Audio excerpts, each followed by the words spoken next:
시편 130편과 131편입니다. 시편 130편과 131편입니다. 한 절씩 교독하시겠습니다. 여호와여, 내가 깊은 곳에서 주께 부르짖었나이다.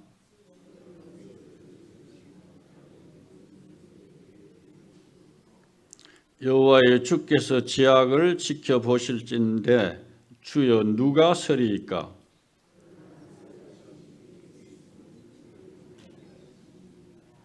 나 곧 내 영혼은 여호와를 기다리며 나는 주의 말씀을 바라는도다.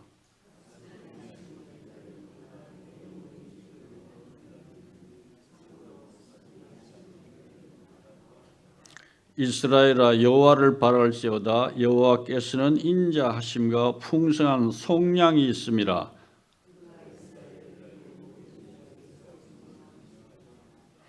여호와여, 내 마음이 교만하지 아니하고 내 눈이 오만하지 아니하오며 내가 큰 일과 감당하지 못할 일들을 하려고 힘쓰지 아니하나이다.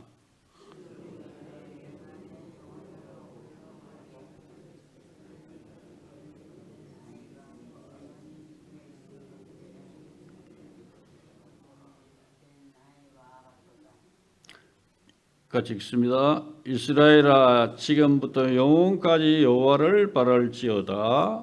아멘. 이 130편은 깊은 환난 중에 참회하면서 하나님의 구원을 기다리며 부르짖는 참회시라고 할 수가 있습니다. 저자는 미상이나 개인적 범죄로 인한 참회의 성격보다 이스라엘 민족 전체의 공동체적 범죄에 대한 참회의 성격이라고 볼 수가 있습니다. 그래서 바벨론 포로기에 작시한 것이 아닌가 그렇게 추정을 한다고 합니다. 1절에서 2절의 깊은 곳이란 것은 아주 극심한 환난의 상태를 말하는 것입니다. 그러나 그런 극심한 환난의 상태에서 낙심하지 않고 기도했으니까 그의 경건 생활도 깊다는 것을 알 수가 있습니다.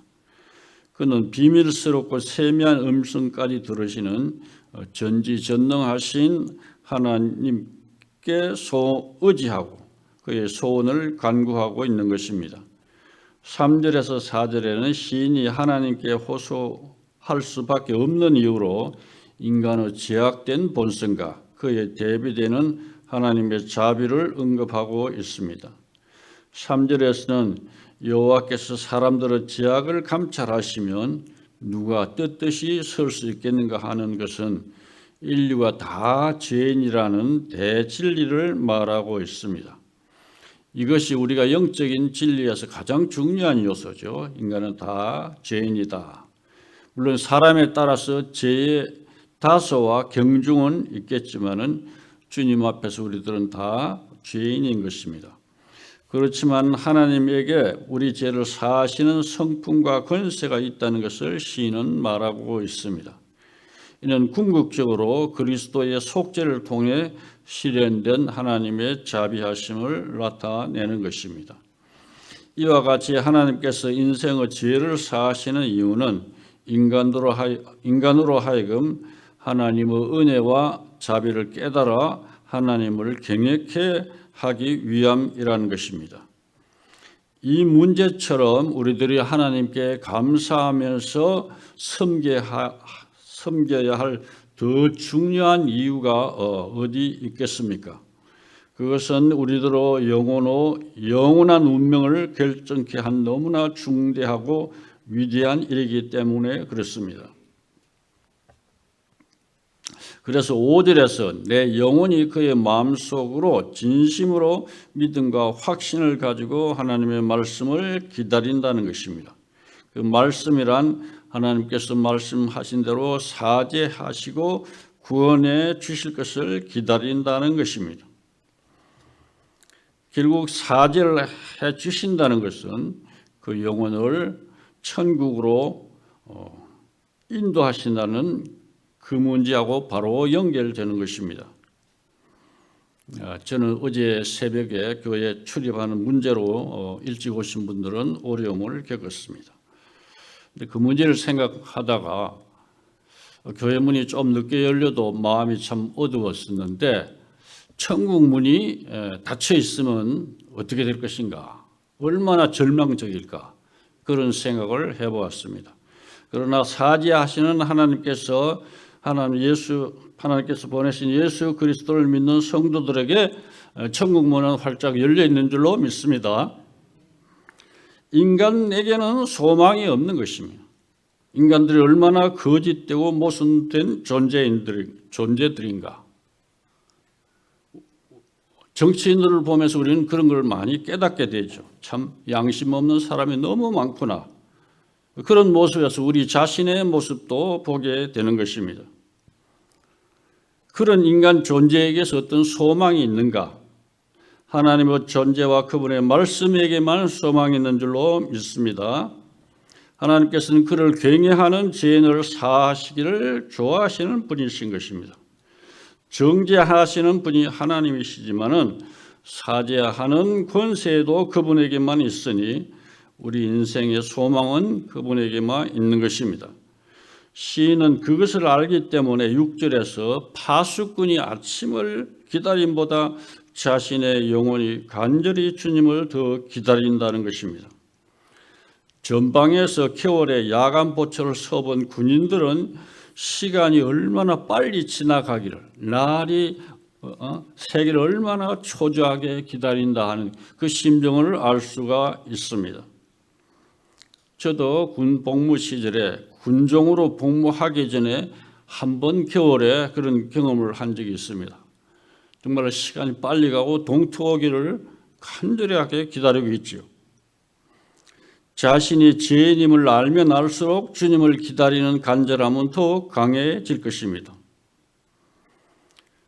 주일 예배는 꼬박꼬박 참석하시는데 주님의 사죄의 은총에 대한 깨달음이 없는 분들 한 2번 정도 제가 알고 있는데 참 안타까운 마음이죠. 우리는 주님의 사죄의 은총에 대한 깨달음이 확실해야 될 줄로 믿습니다. 7절, 8절에서는 시인 자신의 개인적인 구원의 확신 속에서 이제는 이스라엘 전체 공동체에 대한 하나님의 구속을 대망하고 있습니다. 그래서 시인은 이스라엘이 하나님을 바라보기를 촉구하고 있습니다. 이스라엘아 여호와를 바랄지어다. 왜냐하면 여호와께는 뭐가 풍성하냐? 인자하심과 속량이 풍부하기 때문에 그런 것입니다.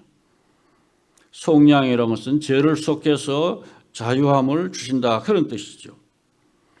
131편은 하나님만 바라는 자의 평안, 아이같이 의리하는 신뢰성을 말씀하고 있습니다. 다윗의 저작으로 세저어로 짧은 시이지만은 하나님을 경외하는 자가 마땅히 가질 수밖에 없는 절대 신뢰와 그로 인한 절대 평안이 간결하고 직설적으로 나타나고 있습니다. 다윗은 하나님께로 왕으로서 기름을 부은 선민 이스라엘의 지도자로 세움을 받아서 신본주의적 정통성을 가진 사람이었습니다. 그럼에도 불구하고 그가 왕으로 등극하기 전 약 10년간 그 세월 동안 인본주의적 관점에서 왕권 유지에만 급급한 사울에게 핍박을 받아 쫓기는 망명자의 신세로서 어려움을 많이 겪었습니다. 그러나 그런 폭력으로 왕위에 오르지 않고 오로지 여호와의 손에 모든 것을 맡기면서 그 영혼이 늘 평안한 상태에 있었습니다. 다윗은 이런 자신의 경험을 회상하면서 이스라엘 백성들 하여금 자신과 같이 하나님 앞에서 겸손한 마음을 가지고 그분만을 의뢰할 것을 권면하고 있습니다. 그는 1절에서 자신의 겸손함을 3가지 방면으로 설명하고 있습니다. 마음이 교만하지 아니하고 눈이 오만하지 아니하고 행위에서 큰 일이나 감당하지 못할 놀라운 일을 하려고 힘쓰지 않는다고 고백하고 있습니다. 물론 자신의 사명에서 소극적이거나 후퇴는 하지 않았습니다. 우리들도 마음과 눈과 일에 있어서 겸손해야 하지만은 맡은 바 사명에는 소극적이거나 후퇴하지 않아야 될 줄로 믿습니다. 2절에서 다윗 자신의 심령이 세상 욕심에 이끌리지 않고 하나님의 말씀에 순종하며 살았기에 그의 영혼 상태가 평화스럽고 만족스러운 상태에 있었음을 말하고 있습니다. 하나님의 품 안에 있는 것만으로 만족해야 하는 자신의 영적인 고요함과 평온함을 말하고 있습니다. 3절에서 개인적으로 적용한 내용을 이스라엘 전체 공동체에게 자신처럼 확신과 믿음을 갖고 겸허하게 하나님을 바라보도록 권면하고 있습니다. 그래야 자신처럼 영적인 고요함과 평온함을 얻으라는 것이죠. 우리 성도들도 마음이 교만하지 않고 눈이 오만하지 않으며 행위에 있어서 욕심에 이끌리지 않고 하나님을 바라면서 나아간다면 영적인 고요함과 평온함을 얻게 될 줄로 믿습니다. 그런 평안을 여러분이 누리시고 사시길 바랍니다. 기도하십니다. 인간의 깊은 곳, 환난이 극심한 처지에서 부르짖는 소리에 귀를 기울이시는 하나님 아버지, 저희들은 다 죄인들이라 하나님 앞에 설 수 있는 자격이 없습니다. 그렇지만 사유하심이 주님께 있음을 믿고 주님 앞에 나왔습니다. 저희들을 용납하여 주시옵소서. 저희들의 영혼이 늘 주님만을 기다리며 주님의 말씀을 앙망하게 해 주옵소서. 주님께는 인자하심과 풍성한 속량이 있음을 믿습니다.